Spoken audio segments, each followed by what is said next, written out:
Ophelia. Oh my Hello. God, all of them. Hi. Welcome everybody to Hello. Hello. I have a fun story with that one. To Murder with My Sister, where we digress into stories of our own personal lives. I am Lisa. I'm Marie. That's my sister. And we decided that it was okay to do whatever the fuck we want because it's our Well, podcast. yeah, and you know what? Sometimes people are still listening. So Skip ahead if you this don't like it, bitch. this little brand of crazy is working for some of you out there. You know what? This is Tell free me. therapy, kind of, because Fucking, we did pay some money to do this, but yeah. seriously, this is way less than the therapist, and it feels good when I'm done. I fucking told my therapist that I didn't need to see her until after the holidays. I don't know if that was a an good appointment idea. with her on Monday, and I'm like, don't I seem okay? Like, do I seem like I've like got it together? And she's like, you seem okay, you seem good. And I'm like, can we take a month off? I I twitching. twitching it, and she's like, yeah, listen. You have my number. Text me if you need anything. And I'm like, yeah, but guess what? Like, I think I'm going to be good. I don't think I'm going to need you this time. I'm like, I think I'm advocating for myself in ways that I didn't before. I'm like, I think I got a really solid grocery shopping had happened. I was like, girl, have a great holiday. I'll see you next year. And now I'm sitting here and I'm like, why do I feel like crying? Why do I just feel like crying? All day I felt like crying. All day. All day. It could be menopause, though. Justin told me that sometimes he sits in his truck outside and he cries because he doesn't want. Sorry. She was drinking.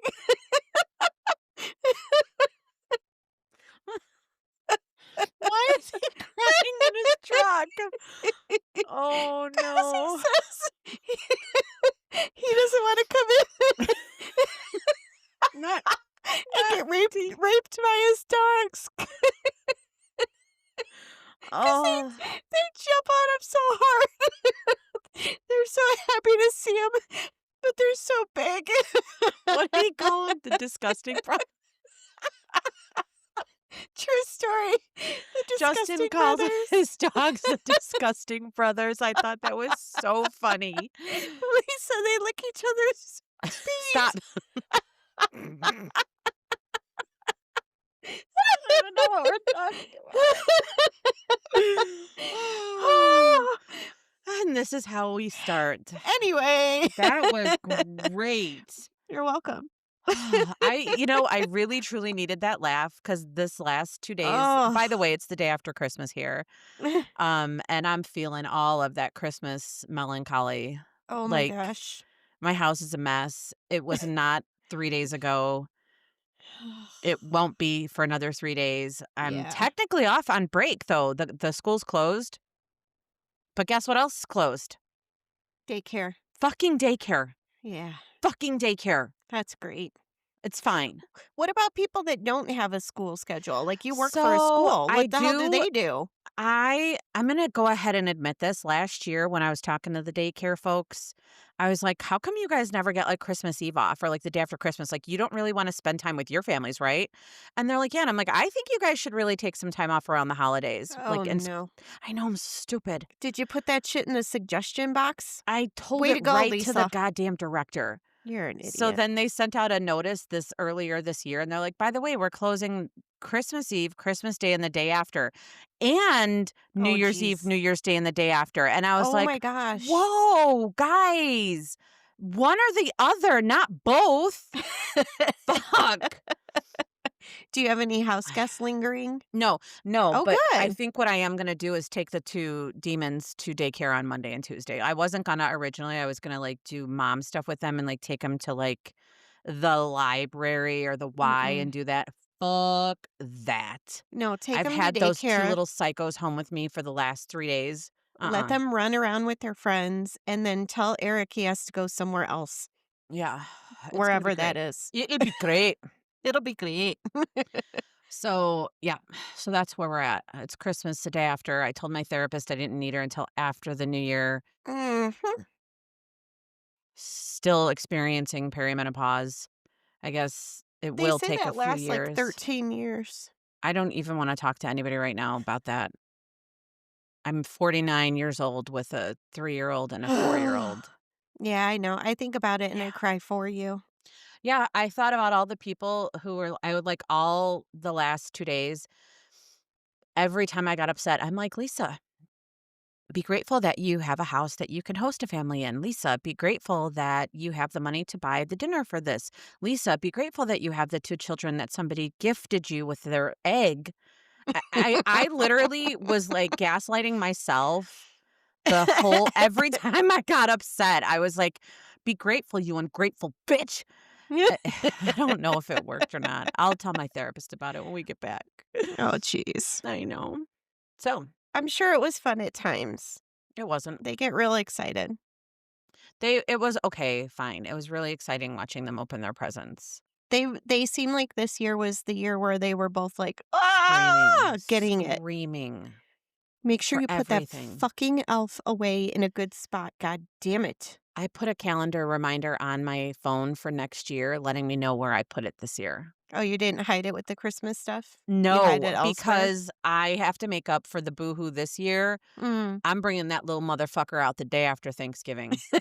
I don't know, but everybody's gonna be like, "That's when you're supposed to bring it out, stupid." Well, I'm bringing it out that day. So, Okay. day after Thanksgiving, that little prick is gonna show up. Maybe I'll even get another one for Cash because that's what some parents do. They get one for each kid. Mhm. Fine. Is She did I Sprinkles tell you a she girl? cried? Yeah. Sparkle. Sparkle. Is Sparkle. I she's a couldn't find girl? the goddamn elf. She's a girl.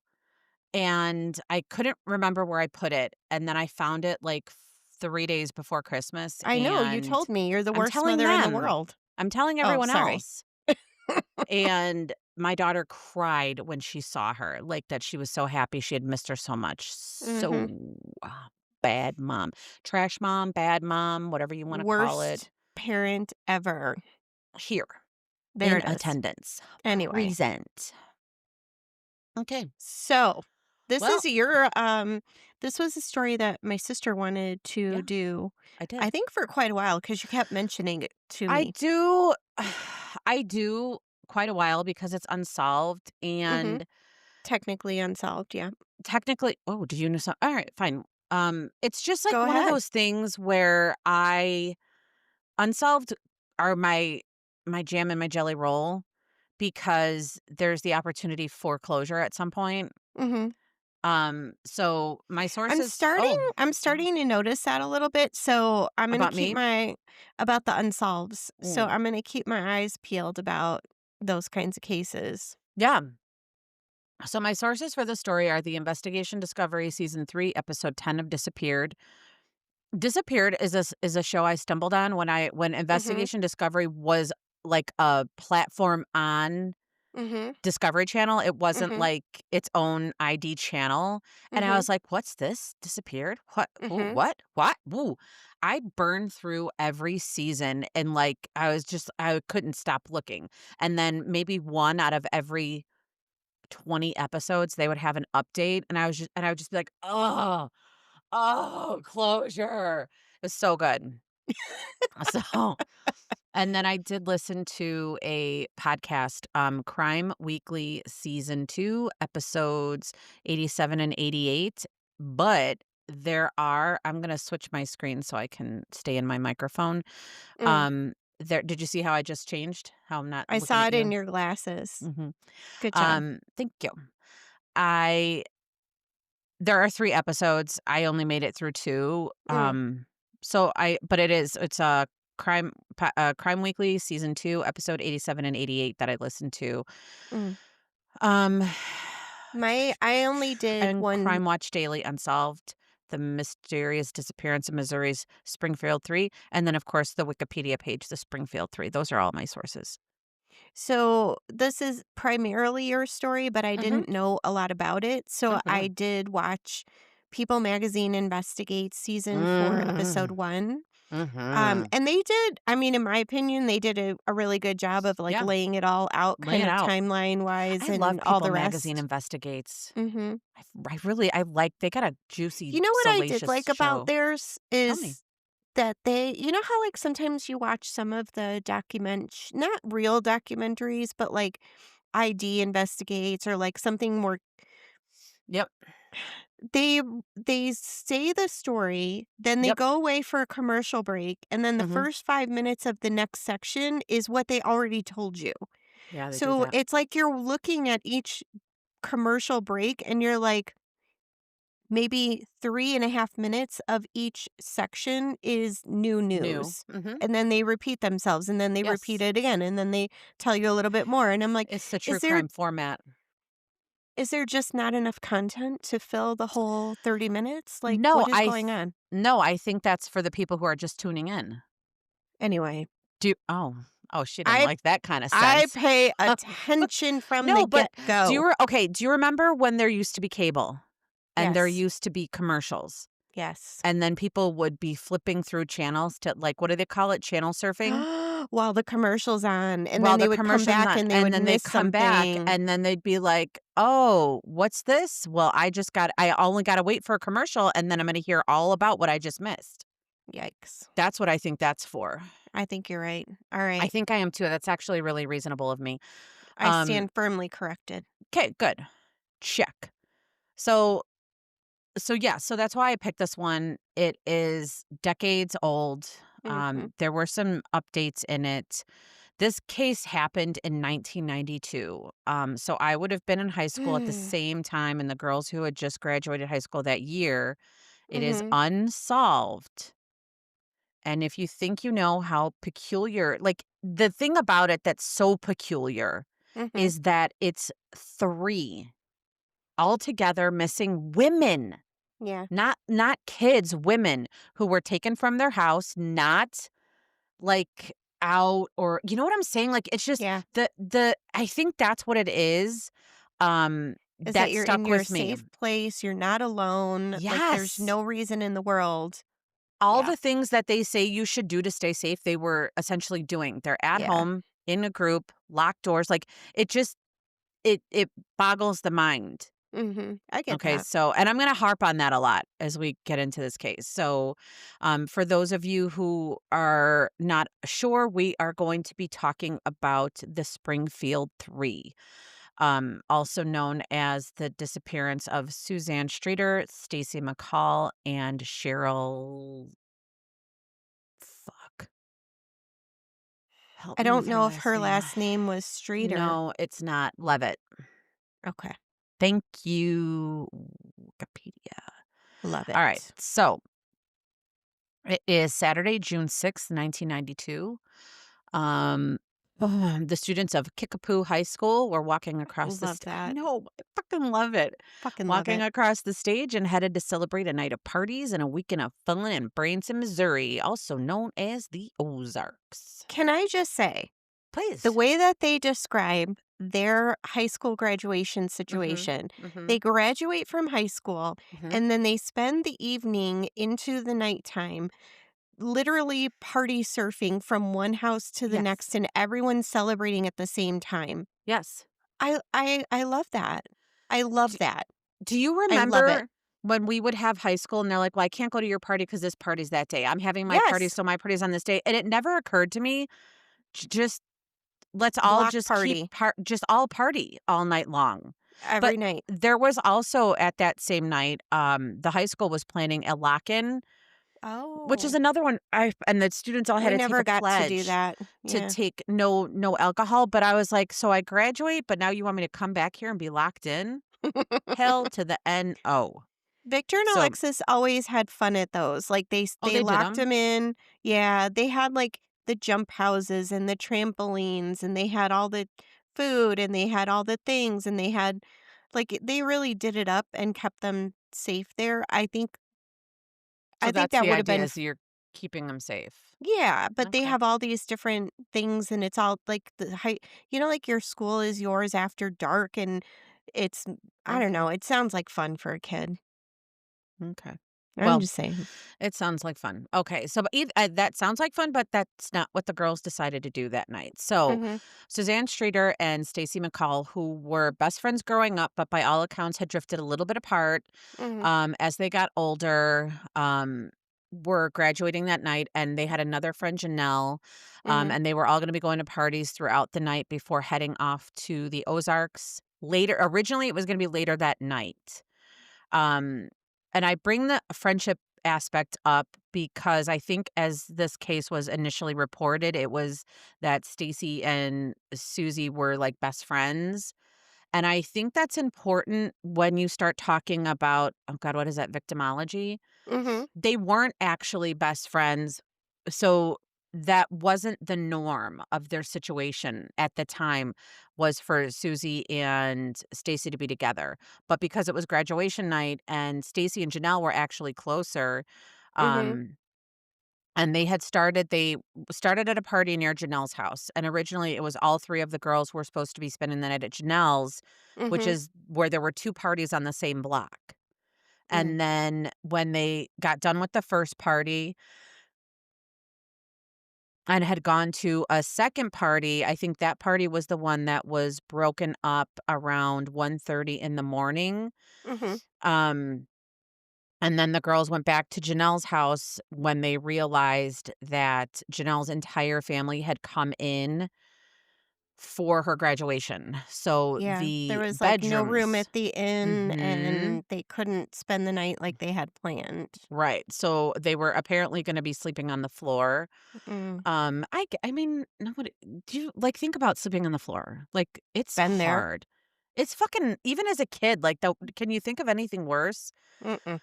And Susie was like, "Hey, I just got a king size waterbed delivered to my house, so we can go sleep on that."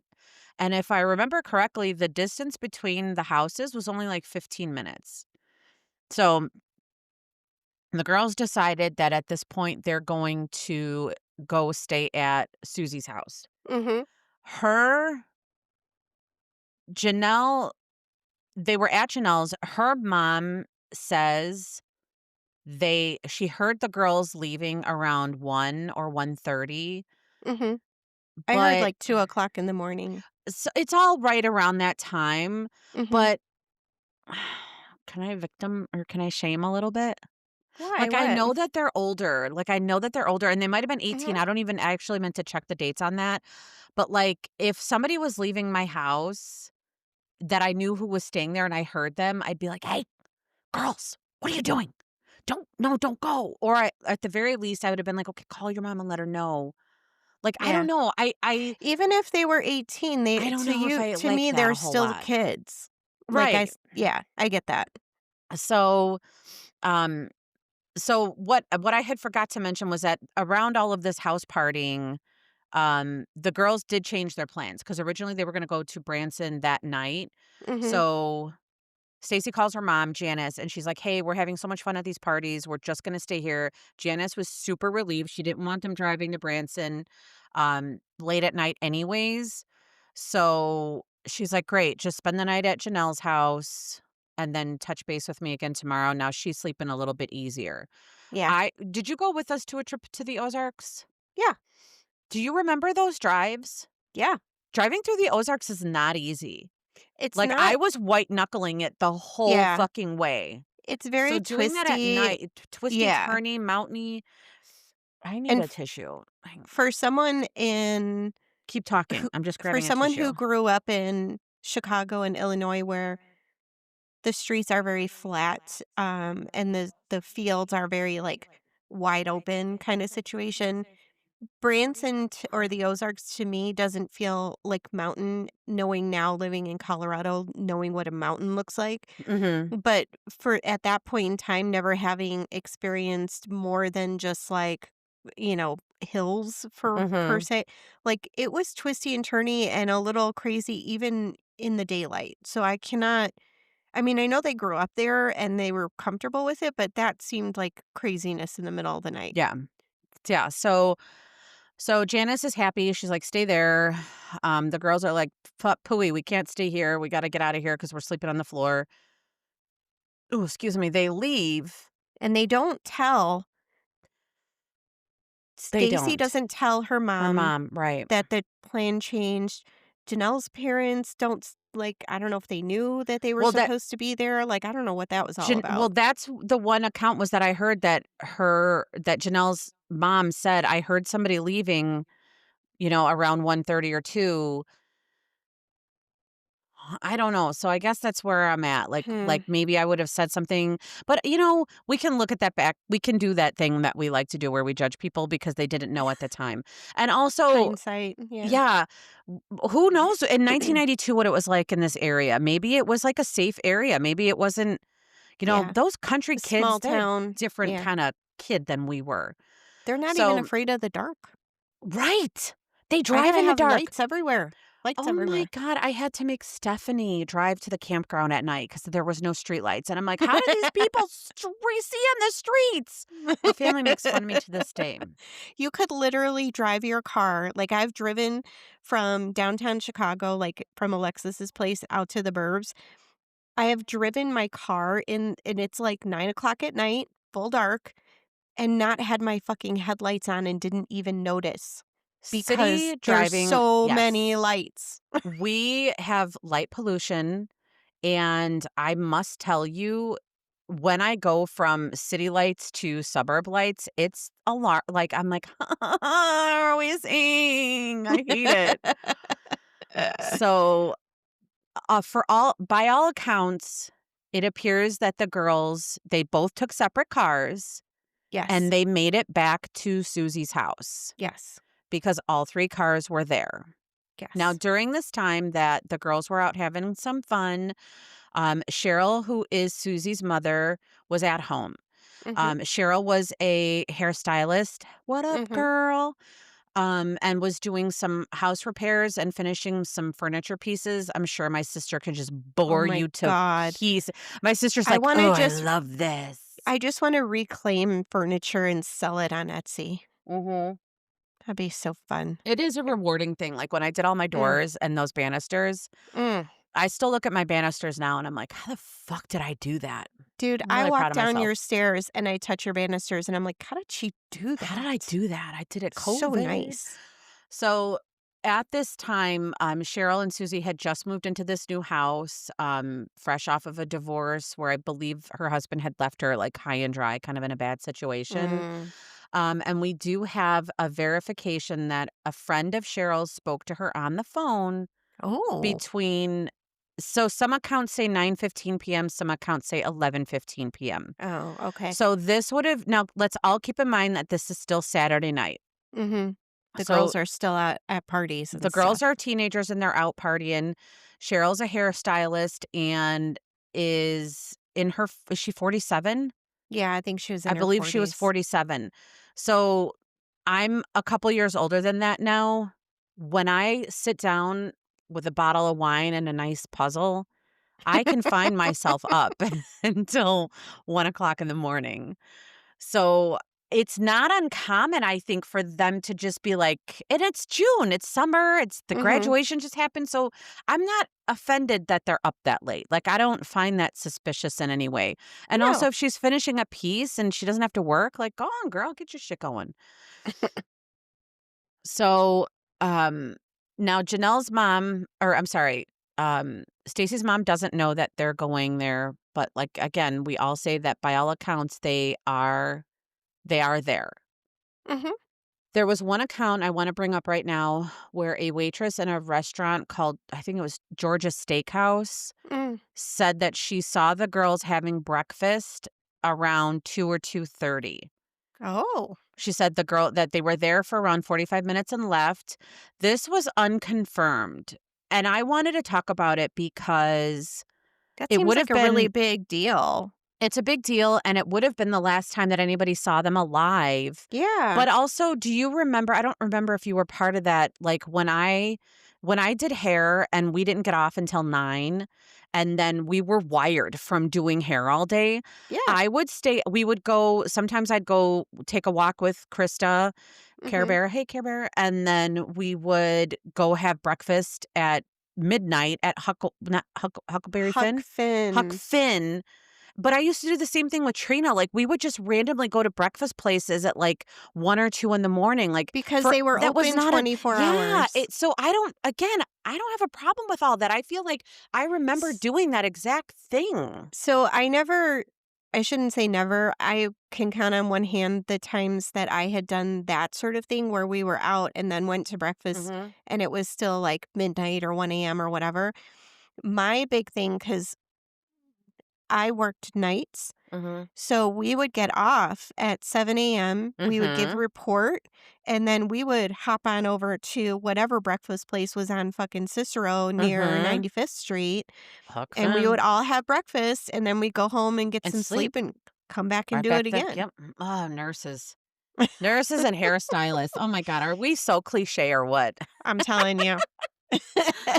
A So podcast with a nurse and a hairstylist? What? boom, doing it. There it is. All right. So now we are on Sunday. It is June 7th. It is 1992. And Janelle is waiting for Susie and Stacy, who said, we'll give you a call as soon as we get up. They were all going to go back to Janelle's, pop in one car. Oh, excuse me. And head Awesome. out to the water park, which was So about an they were hour s away. So they were supposed to go to a place called Whitewater, which is an Mm-hmm. amusement/water park in Branson. The episode I watched said it was a 45-minute drive away, Okay. 45 minutes, and hour, whatever. this is where I got tired because they were all up, obviously, at 2 a.m. They're still out Mm-hmm. cavorting, but they were Mm-hmm. supposed to be at Janelle's house at 7:30 in the morning to leave for the water park, and I was like, "Oh my god, I'm so tired But just when you're a thinking about it." teenager, They that's could how do you it. do it, They could man. do it. I did it and I remember doing it. Do you want to know how many nights I would stay out until 5 in the morning, go home, crawl into bed and sleep, and then get up for work at Yeah. 7 o'clock the next day, still in the clothes that I had on. Like, I remember, my God, in the 21s, Mhm. the 21s and In the 22s, 21s. the Mhm. 21s and the 22s and the 23s. I knew every single bar in the downtown area and what night was ladies' night. And let me tell you, you could find a ladies' night every fucking night of the week. Sunday, Monday, Tuesday, Wednesday, Thursday, Friday, Saturday. All of them, except maybe Friday and Saturday, had ladies' nights. Love it. And I would just go. Do you know who I used to go with a lot? Your friend Gracie. Mm-hmm. Gracie Lou? Gracie Lou. Mm-hmm. Free Booch. Mhm. So, Mine was a little different. Again, I worked yeah, nights. I'd babies. come home, I'd send my babies off to school, and then I would take a shower and get a really big Dunkin' Donuts, and then I would go to school all day. And then I would go pick them up at 3 o'clock. Mhm. And Oh I my was god, like, I don't even crazy. know how I did that. I don't know how I did it. You really love that school book. Not Nope. really, but it was a No. means to an end, that's Yeah, for I know. sure. Mm. So, we're now on Sunday morning, and Janelle's waiting for the phone call, which does not come, and she starts Mhm. calling them. Now, they didn't have cell phones at Mhm. the time, so she's calling the House house, phones. Yeah. and she's not getting anything. So, Janelle and her boyfriend I wish I had his name, but I just kept Michael. putting Michael. I just kept Mhm. putting BF. I Um put J&M, Janelle and Mike. Oh, J&M. Okay, so J&M head on over there, and what they note when they pull up is that all 3 cars are there. So, And I think this is interesting because they said it was like 12:30 in the afternoon when they finally got tired of waiting and they run over there. And I'm like, I I don't th know if I would have waited till 12:30. I would have so been like 9:30. We're going. Bye. I am gonna tell you there are varying accounts of this where I heard, number 1, that it was multiple times that they went and came back. And that Oh. the earliest started at, like, 9:30, 10 o'clock, and then they Hmm. kinda left and then came back and then left and then came back. I heard about this, like, 2 or 3 times Okay. before because they're like, "What," like, which makes me feel better because on the one episode that I watched Disappeared, they made it Hmm. sound like they're like, "Oh, there's the cars. Boom, walk in." And I'm like, "Whoa, whoa, whoa, whoa, whoa." That's what I saw. Yeah. So, it makes me feel better to hear the other accounts where they're like, "No, we had gone and come back, like, 2 or 3 times, and nobody is still answering, and nobody's still there." So Like they go then there, the cars are all there, nobody answers the yes, door. They're like, well, maybe yes. they went to go get breakfast. We'll come Right, back in an hour. And then they come back and right. it's like the same situation. And they're like, We're there. well, maybe they went to go grab, whatever. We'll come back in an Mhm. hour. We're I there. see. We're Okay. there. Okay. So now they're back, and they check the door and they see, hey, there's some broken glass on the porch. It's from the Mhm. light bulb up atop, but Mhm. the light bulb is Mhm. still in, but the fixture surrounding it is broken, The globe. the globe, The and globe. the door is unlocked. So, and I also in the one that I watched, they said that Mike, unknowingly, he swept the glass off the front stoop. Mhm. There was a broom or something on the side. I Mhm. have a broom on my porch, I get it. He swept the Mhm. glass off the porch because Janelle was barefoot. Sister was ready to go to the water park, God damn Oh it. my god, she was. She was I so love ready. that. So, he was trying to be a nice guy, so he sweeps it up and then dumps it over the fence on the other property. I guess there was, like, an office there. Mm, So, he didn't know, he was just trying to yeah, be a polite boy. yeah. But all 3 cars are there. Cinnamon is in the house, that's a little Yorkie who was I didn't allegedly hear anything very about cinnamon. Cinnamon was very agitated and, like, bolted right to them. Oh no. They noticed that the house was okay, but Mhm. there were things. Number 1, Cinnamon was there alone and he was very agitated. Number 2, the TV was on, but it was basically just static. Number 3, Oh. and most importantly, all 3 purses were in the house. So, in my account, they Mhm. find all these things, they leave. Mhm. They kinda are like, "Okay, we don't know where they are." They leave the house, and then at some point in the evening, they come back with Stacy's mother, Janice, because it's like 5:30 in the evening, nobody can find the kids still, and Janice was the one who noted that all 3 of the purses were in Susie's bedroom on the floor. Right, so that was what I was just gonna say was that you jumped ahead of me a little bit here. Janice actually found out that they were missing from a friend who was like called her mom and she's like, "Hey, Susie and Stacy and Janelle were all supposed to be at the water park and none of them are here." So I heard from Janelle and she said she's trying to find Stacy and Susie, but their cars are at Hmm, Susie's. So then hmm. this mom was like, "Well, let me call Janice and find out." She calls Janice and Janice is like, "No, they're at Janelle's house." Sorry for all of the naming and all of this. I know it could be It's confusing. a lot of players. I know, but then Janice called Janelle's mom who said, "No, the girls left in the middle of the night." Now imagine that. Yeah, I'd be like, Janelle's mom, what do you mean they left in the middle of the night, and and why how did come I you didn't know about and it how come you didn't stop them or tell me? or something?" Yeah, So now she finds Janelle, and that's when I pick up to where you're at, that they go back to the mhm. house again. So, in my account, what I said, they came, they saw the broken glass, they don't Mhm, mention the dog at all. mhm, They see no one's there, they leave the house. The afternoon goes on and on and on, and Janice, who is Stacy's mother, mhm, is getting more and more worried because she's not heard from her daughter all mhm, day, that mhm. she actually calls the water park because she has a friend who works there and is like, "Hey, Oh, do you see my kid or this kid or that kid?" Because it's a big it's a big high group of them, school. right, a high Yeah. school group, right, right, right. So the friend at the water park says they're not there. They haven't been there all day. They haven't seen Stacy or Susie. And Okay, that's what prompts Janice, Stacy's mom, to go over to Susie's house okay, looking for them. And as Janice is walking up to the door, here come Janelle and Mike again because they've been coming and going all day right. trying to figure out where they are. So they all end up there together in the afternoon evening Right. time. So now at this point, when they're in there, this is where I hear that they find all 3 purses Mhm. specifically in Susie's room. Which is weird, right? Why would Cheryl's purse be in there? The In her cigarettes are room. there. They're both girls were known or Cheryl and Susie were both known to be chain smokers. So that's what they I didn't know about Susie, but I knew they Both said of them. Cheryl, Mhm.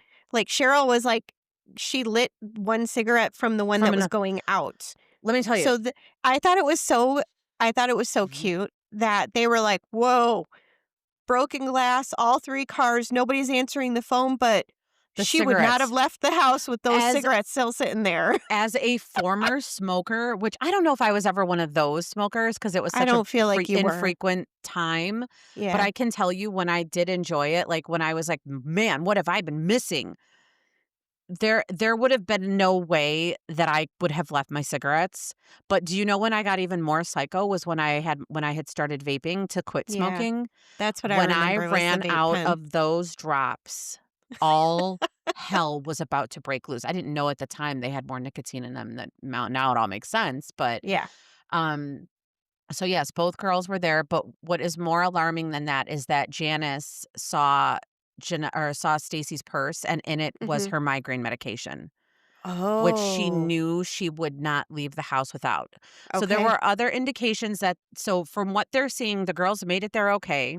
Mhm. There were some rags on the bathroom sink that showed that they would have gotten ready for bed. Oh, yeah, that they took their Mhm. makeup off. The Uh-huh. beds were pulled back. Now Mhm. that could have been not made from the day before, whatever, but Hmm. may have been slept in. But what was more important was that the shorts Stacy was wearing were folded on the edge of the bed and her jewelry was tucked in a pocket. Mhm. So we know that she got ready for bed. Their Yeah. bikinis were also out, like they were getting ready to have them ready to leave the next day. Oh. So by all accounts, it looks like the girls made it there, went to sleep, or at least Mhm. prepared to go to sleep, Mhm. and then had their stuff ready for the next day. Okay. Okay. Okay. They found all 3 sets of the keys and $900 in cash in Cheryl's purse, Oof. which again, they were all in Susie's bedroom. So the $900 in 1992, I feel like that's like $2,000 now. That's significant. Yeah, that was a lot of money back then. But I can also tell you as a stylist, when you live off those tips, and in the Mhm. '90s, tips would have been all cash. Like, I know stylists who wouldn't even look in their tip envelopes until they would just keep shoving them in their purse. Like, I had at the peak of my stylist season, I had a ashtray in my car that I wasn't using, and I would just jam my tips in there, and then I would pull out money when I need there'd be 20s in there. Like, I didn't know. I was just like, "Oh, it's just tip money. I'll put it in there and use it when I need it." And so, I don't know. I don't know. I don't know about the $900. You are about right. It says $900 in 1992 is equal to 2,800 or $2,080 in 2025 Holy money. fuck, I was right on that one. You I were was right only on off by that. $80. Good job, baby. Girls Good in job. STEM. I'm telling you. That's lady math right there. There it is. Lady math working for us. I mean, if you can equate it in tips, I could figure it out. And I You can. wanna tell me about a 30-year fixed rate mortgage and amortization? I don't fucking know. I don't No, know you what that lost means. me. There it is. So, during the time that they're there, and this is earlier in the day, Janelle, when she was there by herself, there were a couple of calls that had come through. Mhm. There were 3 to be exact. On the 3rd call, they were like heavy breather, obscene Yeah. comments, like those Yeah. kinda icks. Yeah. At the 3rd call, she didn't answer it, she let it go to the voicemail. Well, when she came back with Janice, this is Mhm. Stacy's mom, Mhm. there were 2 versions that I heard of this. One, that they had already called the police, and the police, Janelle, and Janice all listened to the message before it was erased. Oh, okay. One, that it was just Janice who listened to the message and then it was erased. And this was one of those things again where I had such a hard time because I'm like, so you're in somebody's house, the door is open, you just walk in, you're there by Mhm. yourself, you're like, oh, there's a message, boop, play. Did she like, I'm Did they trying know to each put, other I don't well? know, I'm trying to put myself in this place. And then I'm like, okay, Lisa, put yourself in the place of the mom. Aubrey, you haven't heard from her. You find out where she's Mm. at, you go to their house. Okay. I don't know if I could go in. I could stand outside and scream, but I don't know if Yeah. I could go in, and I certainly don't know if I could listen to their voicemail. But you're I looking for think your daughter, so I maybe you're like, know. "Maybe it's my daughter." I don't know. I I don't know. feel like I have if it was a feelings. friend, I feel like you. I don't know if I could do all the things that they did if it was just like an acquaintance. Mhm. But if it was your house and I was, like, looking for you guys, I think I would be comfortable enough to just, like, "Hello," walk in the door. Well, I yeah, I'm don't your think I would sister. but I don't even think being my sister, I would play your messages if you had a answering machine. You can play my messages. I'll get one just so you can play it. Okay. So again, they run into poor little Cinnamon, who was just as frantic as all get out. Mhm. The TV was playing static because there was a movie that had been playing. Maybe like the girls had sat down to watch a movie before bed. Okay. It stopped playing, and then it was just static. Mm. So, like, that would have been what happened with VCRs and VHS cassette tapes Back in the day, back yeah. in the day, kids. Yep. I really wanna know what movie they were watching. I know. I 'Cause really you I know it like wait, you know it was on Channel 3. That's why there was static. Oh 'Cause they my had to god, put it you on just Channel said 3 in it. order to watch the VCR tape. Channel 3. So, in 1992, it would have had to have been released like, do you remember back when a movie would come out and it would be released on VHS, like, A 9 year months later. later, a year Yeah. later? Yeah. Yeah. So, Thelma and Louise, Oh, Silence of the Lambs, probably not. Backdraft, Maybe. Basic Instinct. I don't think Cheryl would have gone for that. Oh, okay. Batman Returns and A League of Their Own were the top movies that were rentals in 1992. Hmm. Do you wanna know what's something that's totally fucked up? Hmm. I went to see Basic Instinct on a date with this guy. Do you know who I fucking ran into there? Who? Fran. I was with Fran. I think it was Fran and Becky, and I don't even know, but I remember, like, Wait, was it sinking you in guys? I was sinking into my seat, and Trying to forget it. Fran looks over and she's like, "Well, I don't know if I woulda watched that if I had It known about that." she's like And I was like, she was there, and I'm like, Hi, Mom." "Oh, And yeah." she's like, "Oh, did you guys wanna sit with us?" And I'm like, "No. No." And the guy's like, "Oh, it's your mom." And I'm like, "Do you know Ew. what we're about to watch? Like, come on." So, Yeah. did she go see it twice at the movies? That was a thing too, Maybe, kids.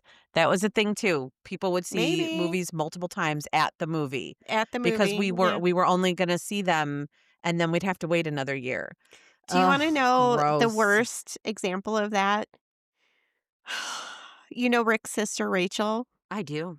Okay, so Rachel was like 5, 6 years younger than all of us, Mhm, and there was a time where she was allowed to go to the mall or to go to the movies, mhm. like, with her friends and stuff, but because she was under 13 or around 13 or under 14, whatever the limit was, Mhm. the only movie that her and her friends could see was Aladdin, and she watched that movie Oh, 10 times a day on Saturday and 10 times a day okay. on Sunday just to be at the movie theater.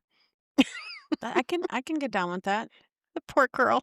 I could get down with that. All right. So now here we are. We're back at Susie's house. They've checked the answering machine. The dog is frantic. The VHS is playing. And at this point, Janice says, I have to call somebody. It's like 5:30 at night.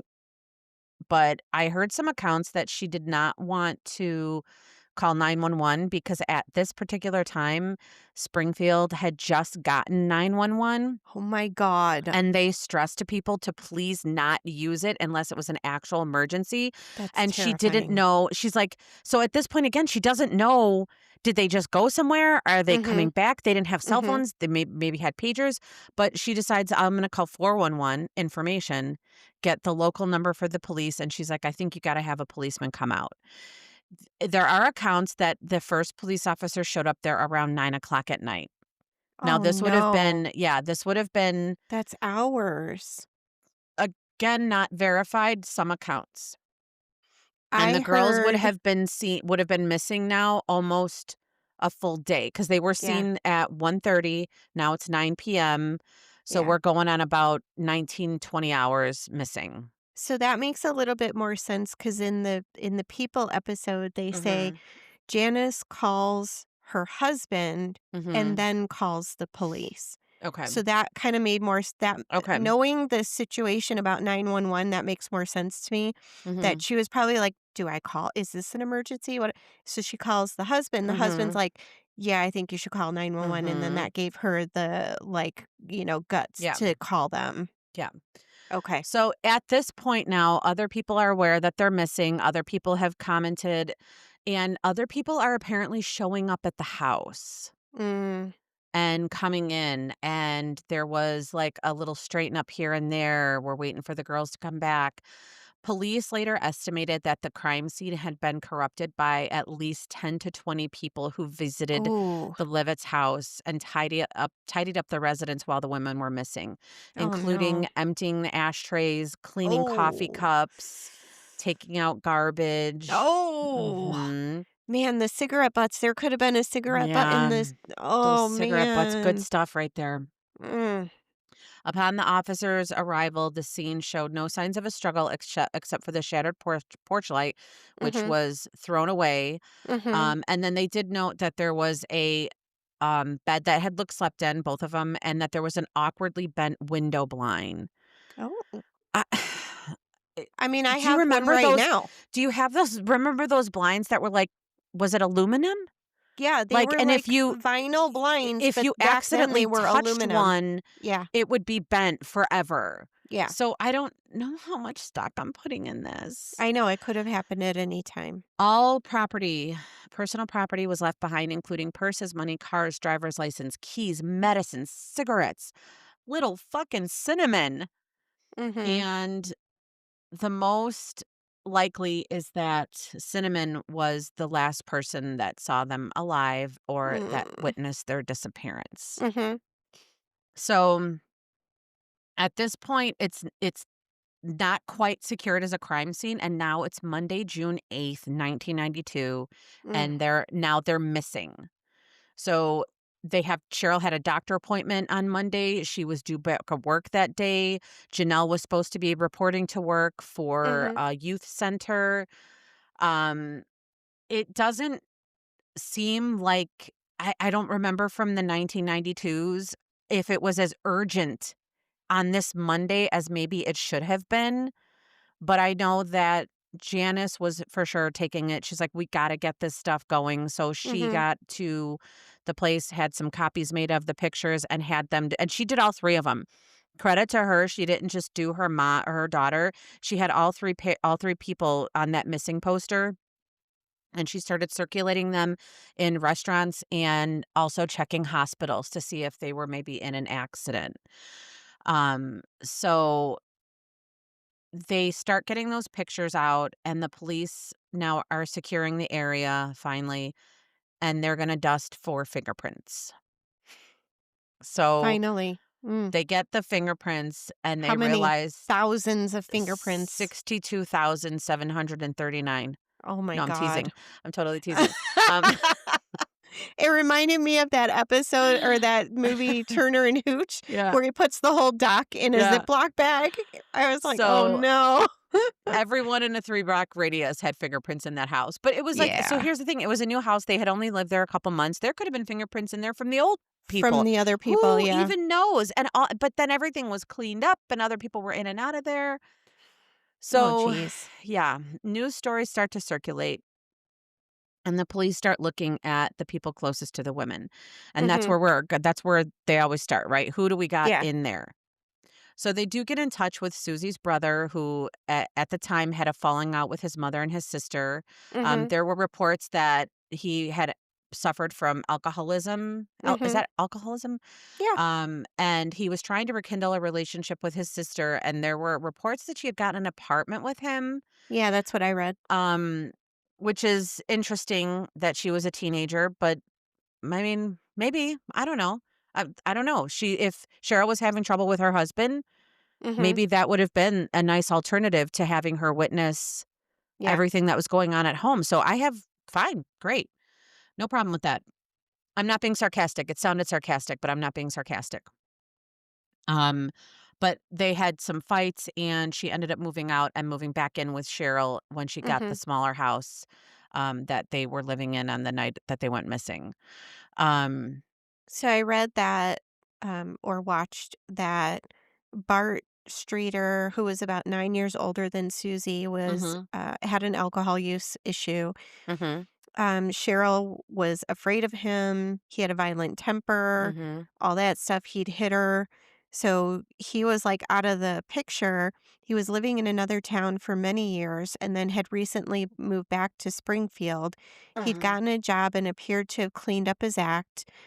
So much so that Susie planned or was moving in with him, probably better than living at home with mom, Right. feeling a little bit of autonomy. But Susie comes home and finds Bart drunk. They get Mhm. into a fight. He hits Susie. So she packed up her Mm. shit and goes back home. And then Cheryl's probably like, I told you he was no good. And so then now they're Oh, we don't both wanna like now that hating on yeah. Bart, Yeah. kind of a So, situation. through all of this, though, Bart cooperated with the police Mm-hmm. at every turn. He Mm-hmm. took and passed on June 11th a Mm-hmm. polygraph.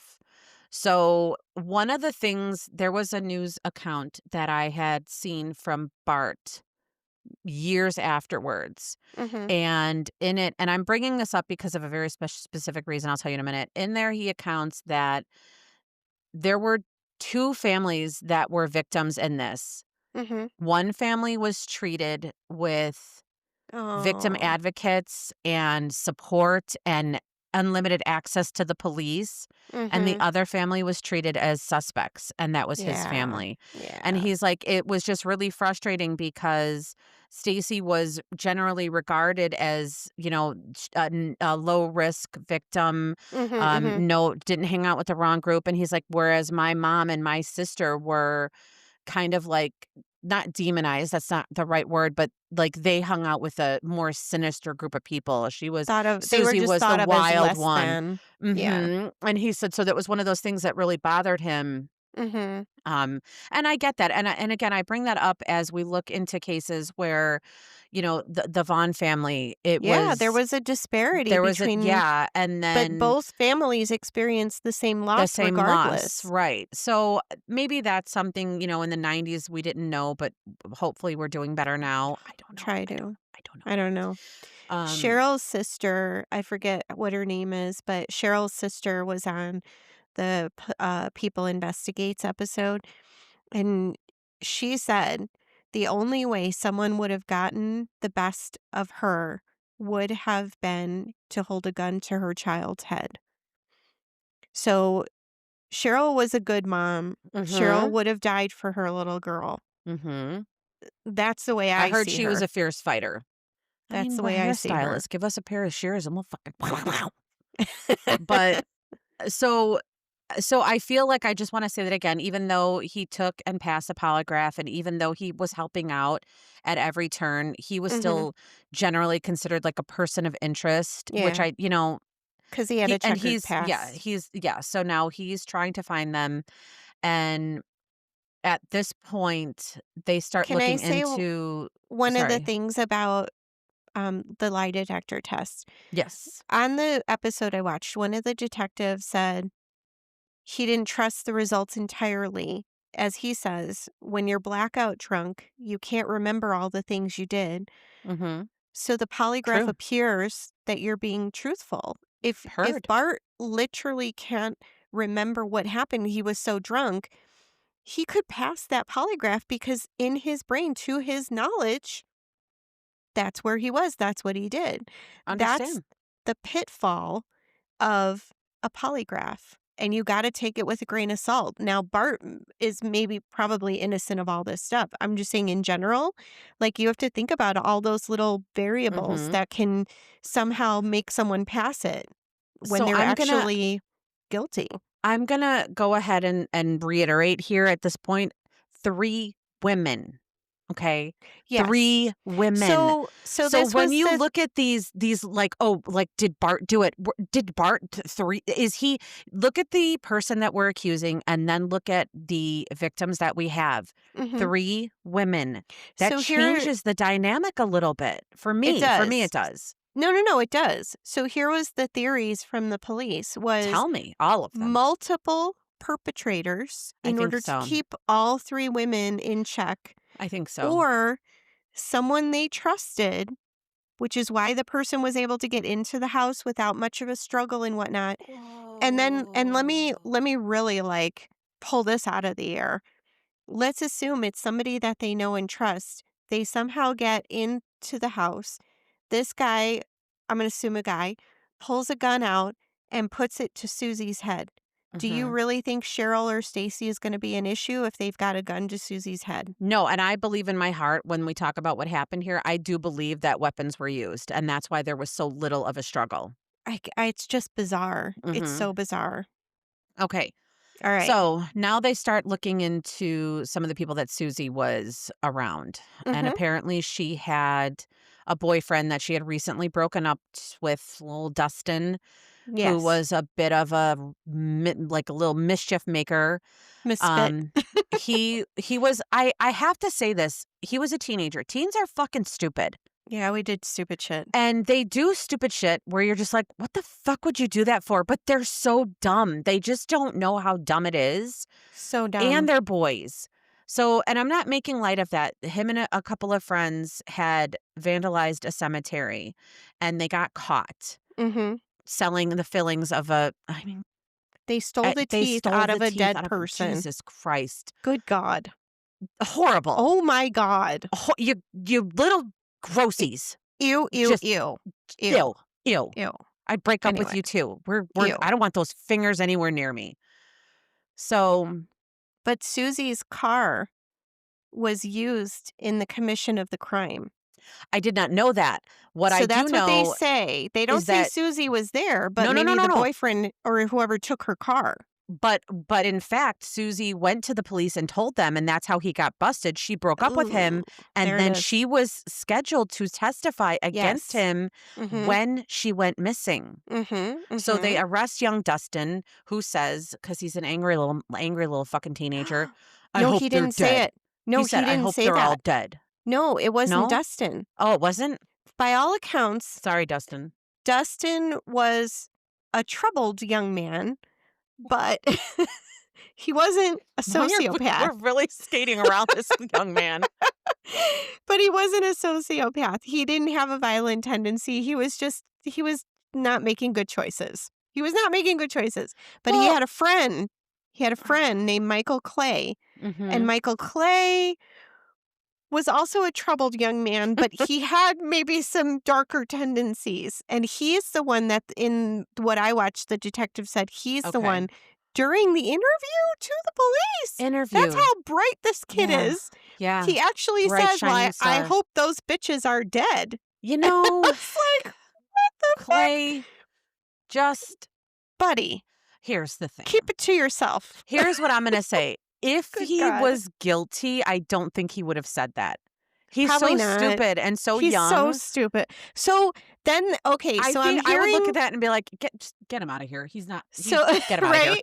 So I'm hearing these interviews and I see the Mhm. reenactments and Mhm. whatever, and I'm thinking in my head, there's no fucking way these two knuckleheads who don't Yes. have they're like 3 women again, I'm gonna say. they're rubbing two pennies together and hoping that a brain cell works, but they're gonna pull off the perfect crime, Right, right? where it's still unsolved to this Okay, day. The 2 okay. misfits who are stealing and Come selling gold on. fillings out of a Give me yes. a break. And then Okay, I was like, we well, we have clearly solved that. they like cemeteries, so perhaps they should have searched all the mausoleums and they might have found these women there. Oh gosh. Okay, But yeah, they're too dumb. I'm sorry, you guys. They we were gotta move on. I'm just saying. We're moving I on. hope you got smarter with age. At this point, everyone is looking for them now. They have people in the forest, they have ATV, they have horses, they have Mhm. helicopters. They Dragon have Lakes. they are dragging lakes and rivers. They are looking for these women. Now they have a new lead of a man who had been seen around the area of Cheryl's house around 3 times, sitting in the grass in and around the neighborhood, which notably had changed in recent years, and had become more of like a transient kind of an area. Hmm. Um, this this one was, tricky because I don't know how much of it was, like, substantiated and also transient. Like, so what does that mean? We don't have a description. We don't have actually, they did. They was, like, 5'9", 180 pounds, red hair. But, again, we're talking about 1 transient, Mhm. 3 women. Mhm. You're not just gonna do that and not have somewhere to go. And he Plus, all wouldn't their cars were there. and he So wouldn't have gotten in without a struggle if he looked disheveled and Disheveled. So suspicious. I bring that up because it was brought up, and again, I'm gonna beat this to death when they start talking about these suspects. I have to have 3 women. You had Mhm. to know, and all of their cars were there, so they had to have transportation. So now, Move they your had microphone down a little. sorry. Thank you. They had been, investigating a couple of cars that were stolen, a Subaru and a van, Mhm. that were stolen, and they were investigating those, but it turns out that those were just not, important to the area. There was a woman who came forward, and I can't remember if it was days or weeks after, who had reported that she was on her porch, and she claims to have seen a celery green colored van pull into her driveway like it had made a like it was going in the wrong direction, and she said when she saw the pictures of the 3 missing women, she says it was Susie driving that van. She was in the Oh, driver's seat, she was crying or upset. can you read it? Yeah. Okay. I added it to my board. Move back. Move back. You're fine Sorry. now. I just Okay. thought that was fun. Okay, go ahead. God, you fucking scared the shit out of me.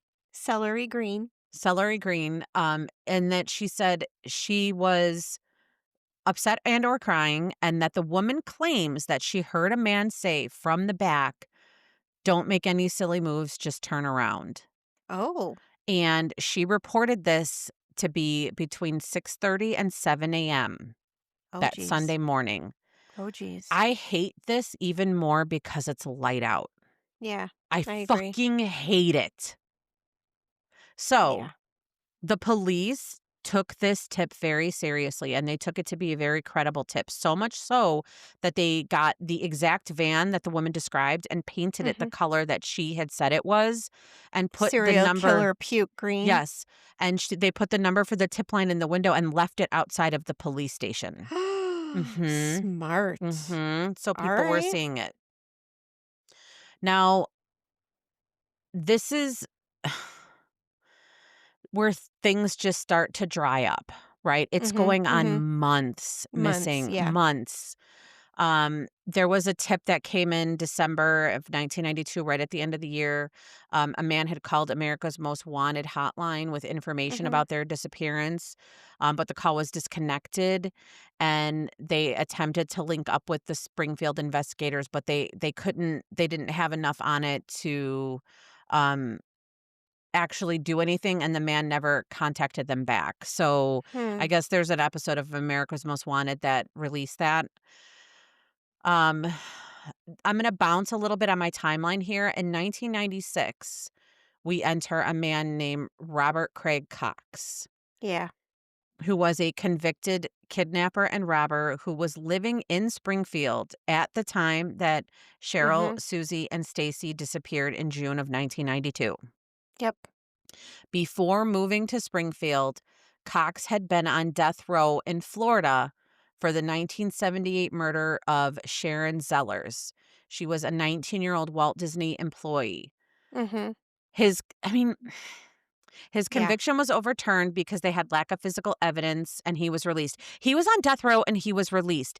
He he was on death row and he was released. I don't understand this. It like it's crazy.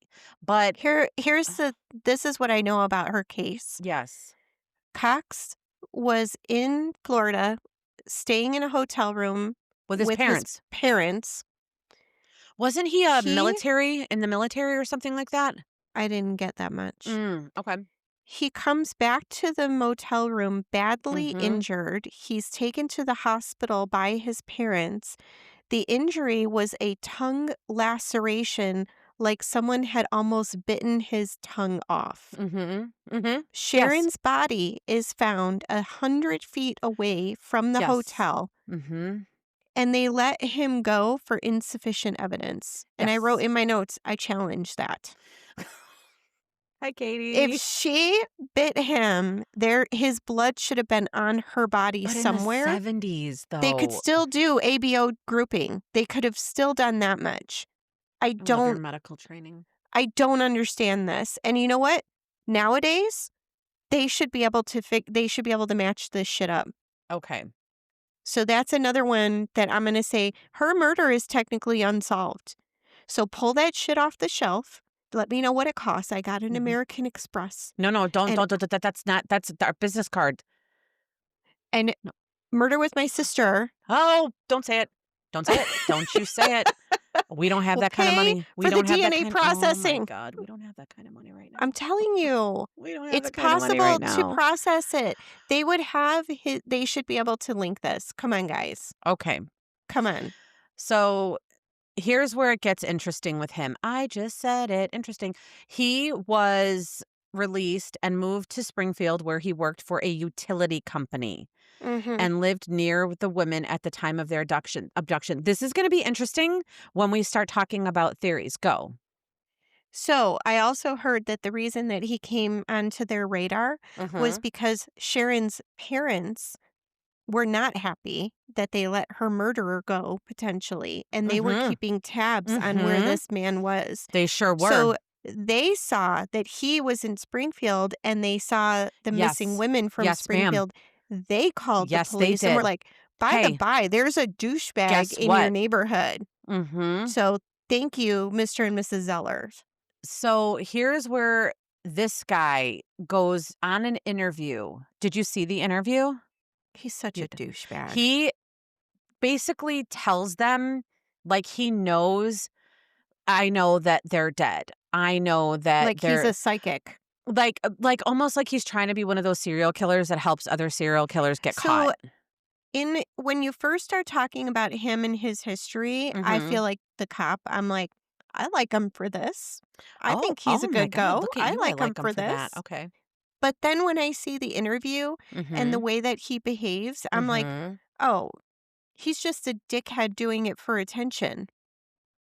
He- Excuse me. That was a good one. Thank you. Like that's where my brain goes, and then I'm like, don't discount him, but at the No. same time, he's such a fucking asshole doing this just to get attention. I don't discount him for this reason. At the time of the disappearance, Cox's girlfriend originally provided him with an alibi. She said Mm, she was with him.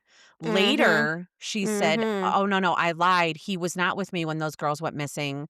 He did not go to church the next He morning, did as not she go to said. church the next morning." Mhm. And I But she think was probably terrified, and she he said she was said, terrified. "You tell them "I or I wouldn't will put fucking kill you." I wouldn't put that past him, And this not is knowing his why. history."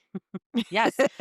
So this is where that had happened, and I bounced because in 1993, there was a tip that came through. Now, this would have been before we knew about Cox, Mhm. that the women were buried in the foundation of the South parking garage at Cox Oh. Hospital. This happened in 93, but it didn't find traction until 2007. Let me say this again. It happened in 93. It was a year after they had been missing. Process this, they're still missing at this point. No one has seen them. 3 Mhm, women, all mhm, gone. mhm. No signs of them. This for me, it doesn't feel like this is somebody who didn't know what they were doing. I agree. They How were could they never pull it off? found. How How could could they they pull pull it it off? off? I They don't had to have know. been smarter. Are we giving the So, criminals too much credit? I don't know. I don't know. Did you hear about the possible connections that Cox would have had to the girls? That's where I wanted to go next, so please, Okay.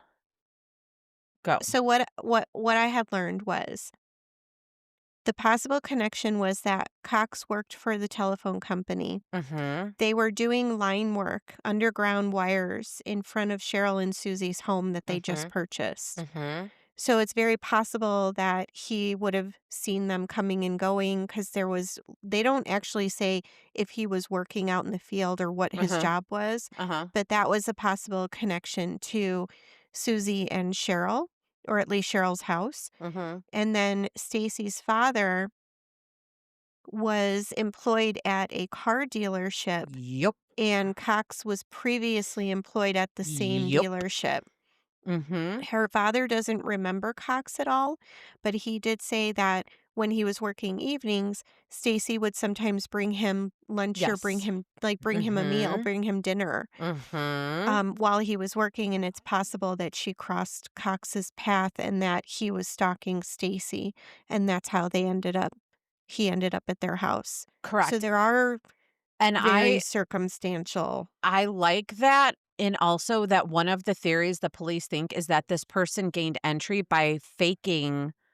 There was a tip that came in early in the investigation, that led police to an apartment building that was searched near the area in the first Mhm, couple weeks that they had gone missing, and it had something to do with, utility gas line ruse to get the women out. mm, They investigated it and they couldn't make it. It was like a bogus tip or whatever, but it was one of those things where it sparked that interest of, did somebody gain entry by saying, knock, knock, knock, there's a gas leak, y'all have to come out. And it makes here's sense. here's what I know about. Number 1, I know gas leaks, it's not a little thing. I was at, Mm-mm, two companies that I worked for had gas leaks. It is fast, and it is mhm, like, "Get out of the house right now." It's not like, "Hey, so yeah, mm-mm, we think we hit a gas line," but if you don't know, then you don't know. and Um, like, make you run Run. blocks, Yes. like, We had to run. vacate when they busted a gas line at the beauty school, we had to vacate 2 miles in each direction, and it wasn't Mhm. like, "Hey, everybody, we're going home." It was like, "Get your bag and get out. Don't just lock the door, get out. Lock the nothing." Bye. Bye. And then at the last company that I was at, they busted one during construction, and it was another What one the we had to. fuck? I know, it was so great. I mean, it wasn't great. It wasn't great. It was just nice because I got the day off work. But, um, here's what I know about when that utility or salesman come to the door now. We have rings. So you Mm, can have that conversation without opening the door. yeah, You can go, "What do you want?"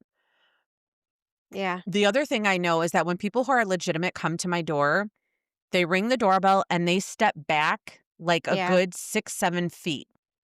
The that's true. ones the ones who stay close, they're They weren't waiting for you. invited. They weren't invited, they're waiting for you to open the door so they could fucking scam you, and those are the ones where you're like, "Back up, motherfucker." So, we know a little bit more now. We didn't have the ring back in 1992, Mhm, but I do believe that we don't know. Did he use a ruse to get in the house? Maybe. Did he have a gun? mhm, Who knows? We do know that this 1993 tip, in 2007, a crime reporter, Kathy Baird, invited Rick Norland, a mechanical engineer, to scan a corner of the parking garage with ground penetrating radar. They found 3 anomalies, roughly the size that he said was consistent with a gravesite location. 2 of the anomalies were parallel and the other one was perpendicular. hmm, The Springfield police said that the person who reported the tip provided no evidence or logical reasoning behind this theory at the time or since then. She also said that the parking garage began construction in 1993, over a year after the disappearances. So digging up mm, the area and subsequent restructuring could be extremely costly without any reasonable belief that the bodies could be there. hmm. So they have not torn it up.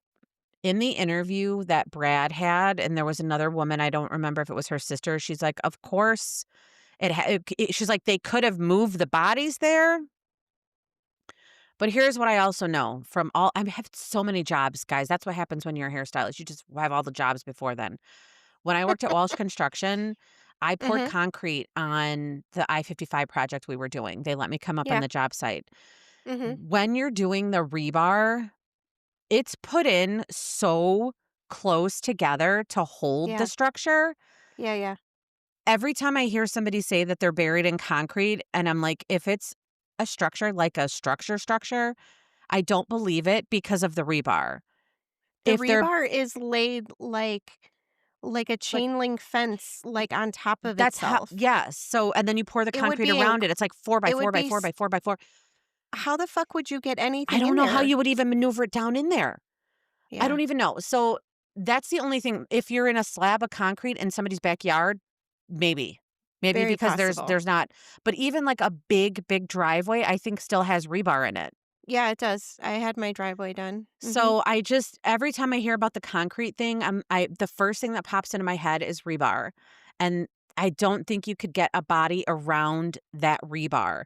I don't think if you could get that body around that rebar, that concrete wouldn't become compromised in the years Yeah. following, and No, then yeah, it would that would crack, it be would sink, like, fucking something girls would in happen. STEM, baby. That's right. I'm telling you. That's what all my jobs give me.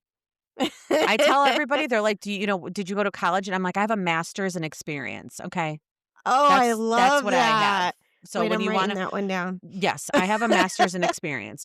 So unfortunately, at this point now, this crime is still unsolved.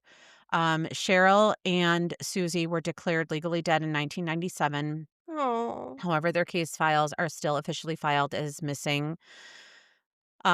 Janice is still holding out hope that her daughter is alive somewhere.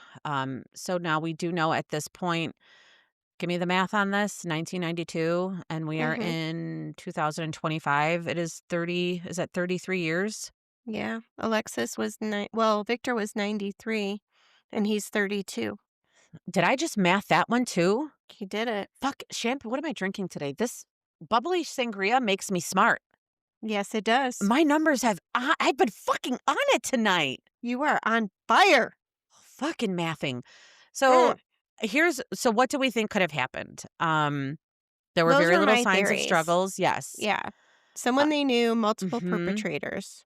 There is some talk that perhaps somebody was there to take Cheryl because originally, if we remember, she was supposed to be home alone. Yeah, that makes And sense. the girls didn't get there until 2:30 or 3 o'clock in the morning, or 1 or 2:30, whatever that time frame is. Yeah. So you can't break in and take one woman and leave the other two. So then he had to take them all. But again, this person took them with the means to do so. So Yeah. for me, I would be like, well, let's start there. Let's start transportation. They had to have a vehicle big enough to take three women and themselves. Hmm. So that brings us back to the van. With no struggle, I am thinking that a weapon was used to threaten one or more of the women. Mhm. And the police stated at the beginning of this case they thought that it would be solved quickly and that they would find all of them alive.